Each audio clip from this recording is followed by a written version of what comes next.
coffee တောက်တာကျန်းမာရေးအတွက်ကောင်းလာပါတော့ကျွန်တော်ဒီနေ့မှာဆိုလို့ရှိရင်တော့ coffee တောက်ခြင်းအပြင်ကြားလာနိုင်တဲ့ကျန်းမာရေးကောင်းကျိုး5ချက်နဲ့နောက်ပြီးတော့မှဒီ coffee ကိုဘယ်လိုအချိန်မှာတောက်ကြမလဲနောက်ပြီးတော့ကျွန်တော်တို့လူတစ်ယောက်ကတစ်ရက်ကို caffeine တက်ဘယ်လောက်ထိဝင်လို့ရလဲဆိုတဲ့အကြောင်းအရာတွေကိုဝေမျှဆွေးနွေးသွားမှာဖြစ်ပါတယ်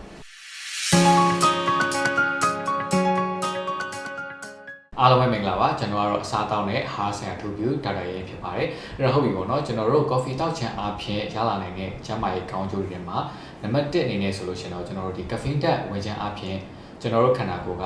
ဒီပို့ပြီးတော့မှလန်းဆန်းတက်ကြွပြီးတော့မှတနေ့တာလုပ်ငန်းဆောင်တာတွေကိုပို့ပြီးတော့အာရုံစူးစိုက်မှုကောင်းကောင်းနဲ့လှုပ်ဆောင်နိုင်မှာဖြစ်ပါတယ်နော်နောက်ဒုတိယအချက်အနေနဲ့ကြာကျွန်တော်တို့ဗာလဲဆိုလို့ရှိရင်တချို့တော့သုတေသနတွေမှာဒီ coffee ကိုတောက်ခြင်းအပြင်ဒီအမျိုးအစားနဲ့စီးကြိုပေါ့နော်ဒီယောဂဖြစ်ပွားတဲ့နှုန်းကိုရော့ကျစေတယ်ဆိုတဲ့အချက်ကိုလည်းတောက်တွေ့ရမှာဖြစ်ပါတယ်ဒါကကျွန်တော်တို့ဒီမဖြစ်ခင်မှာဖြစ်ပွားတဲ့နှုန်းကိုရော့ကျစေတယ်ဆိုတော့သူကပြောထားပါတော့တကယ်လည်းဖြစ်နေပြီဆိုလို့ရှိရင်စီးကြိုယောဂကိုတက်တာစေတယ်ဆိုပြီးတော့အဲ့လိုတော့ပြောထားမှာမဟုတ်ဘူးပေါ့အဲ့တော့ဒါကလည်းကျွန်တော်တို့သုတေသနအချို့မှာပဲတွေ့ရဖြစ်တဲ့အတွက်သုတေသနတွေဆက်လက်ပြီးတော့လုပ်ဖို့လိုအပ်နေသေးတာလည်းဖြစ်ပါတယ်နောက်နံပါတ်3ချက်အနေနဲ့ကြာတော့ကျွန်တော်တို့ရဲ့ဒီအုံနှောက်ဆွမ်းဆောင်ရည်ကိုကောင်းမွန်စေတယ်ဆိုတဲ့အချက်ပေါ့နော်အဲ့တော့ဘာလဲဆိုရင်ကျွန်တော်တို့ဒီ caffeine တက်ကကျွန်တော်တို့ရဲ့ဒီမှတ်ဉာဏ်ကိုပို့ပြီးတော့မှဒီလှုပ်ဆောင်ဆွမ်းဆောင်ရည်ကိုကောင်းမွန်စေပြီးတော့မှကျွန်တော်တို့ဒီအသက်အရွယ်ကြီးလာလို့ရှိရင်ဖြစ်တတ်တဲ့ဒီ Alzheimer ယောဂတွေနောက်ပြီးတော့မှဒီ Parkinson လို့ခေါ်တဲ့ဒီအုံနှောက်နဲ့ပတ်သက်တဲ့ယောဂတွေပေါ့နော်အဲ့တော့ဒီလိုမျိုးယောဂတွေဖြစ်ပွားတယ်ဆိုတဲ့ဒီနှုံးကိုရော့ကျစေတယ်ဆိုတဲ့အချက်ကိုလည်းကျွန်တော်တို့သုတေသနတွေမှာတွားပြီးတော့မှတွေ့ရ